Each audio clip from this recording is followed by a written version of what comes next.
Vanakkam Namaste. This is Srividya Veeraraghavan and today we are going to listen to Story 7, Animals in Indian Mythology.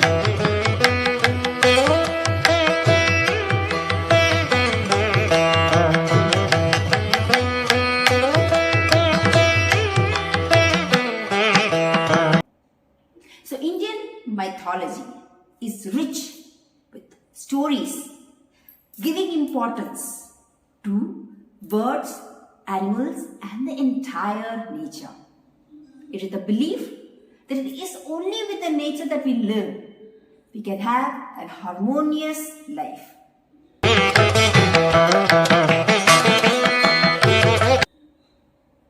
So it has been in practice of including animals and birds not just in stories but also in the sculptures, in the Indian temples that you go in.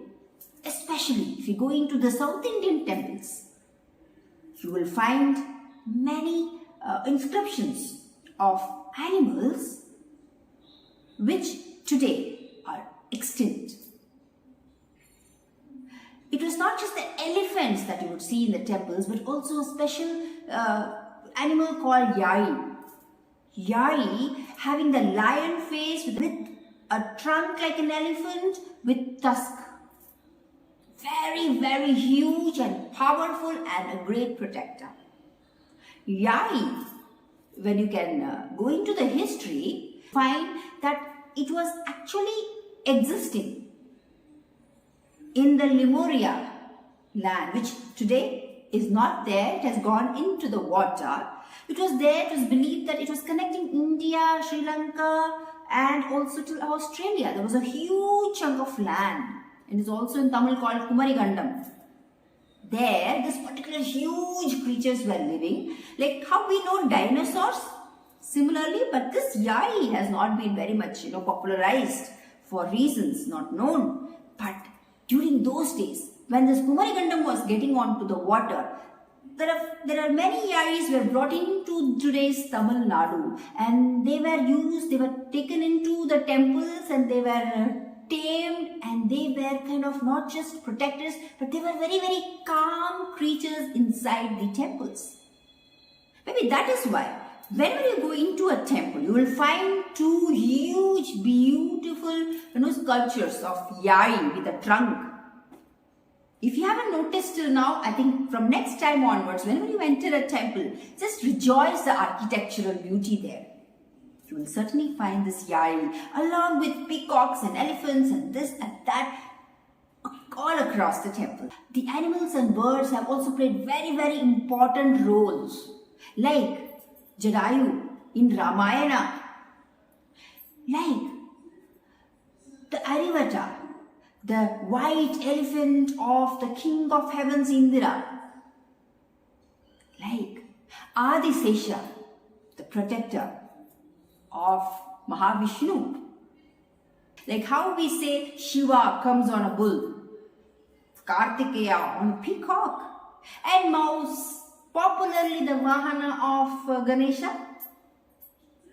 Likewise, Mahavishnu took the form of a fish, Matsya avatar, like a tortoise, Kurma avatar, like a lion, Narsimha avatar, like a boar, Varaha avatar.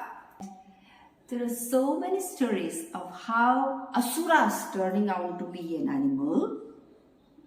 Likewise, Indian mythology is filled with stories to make laymen understand the importance of nature, the importance of dharma, the truth, the love and the omnipresent God. Now story time. Okay, let me take you into a very interesting, not so popular story. Let me take you to the era of Mahabharata.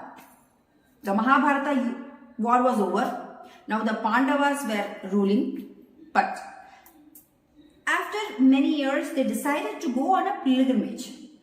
So they just left all their kingdoms and they gave it to Abhimanyu's son Parikshit. And they started off. Dharmaraja, Arjuna, Bhima, Nakula, Saghadeva and Draupadi. started walking. They went around many sacred places, and on their way to Himalaya, suddenly there appeared a dog from nowhere, and that started following. As the days went by one, Nakula, Sagadeva, Draupadi, Arjuna, Bhima, one by one started shedding their life.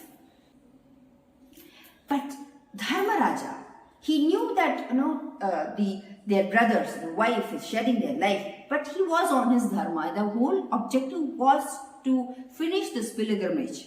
If he had to stop, he cannot continue the pilgrimage. So he continued walking. And as he walked, the dog also was walking along with him.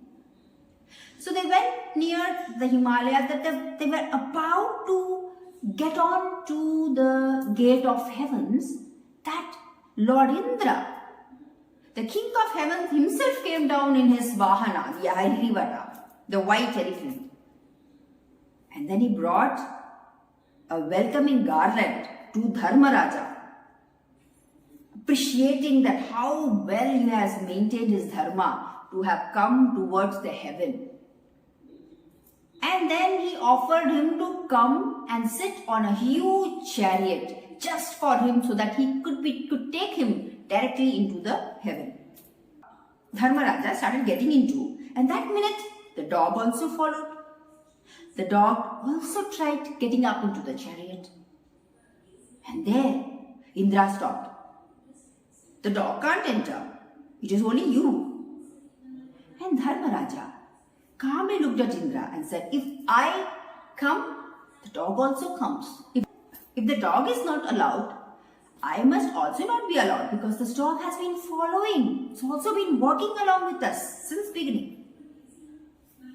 Listening to this, the dog got himself into a rupa of Dharma Devata, the Lord of righteousness, the Lord of Dharma, and blessed Dharmaraja.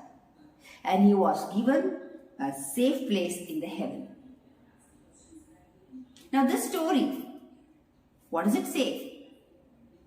That if you want to find God, you can find in anything and everything. It is there within you. It is there within the trees. It is there within the birds and animals too. All are to be treated with care and love.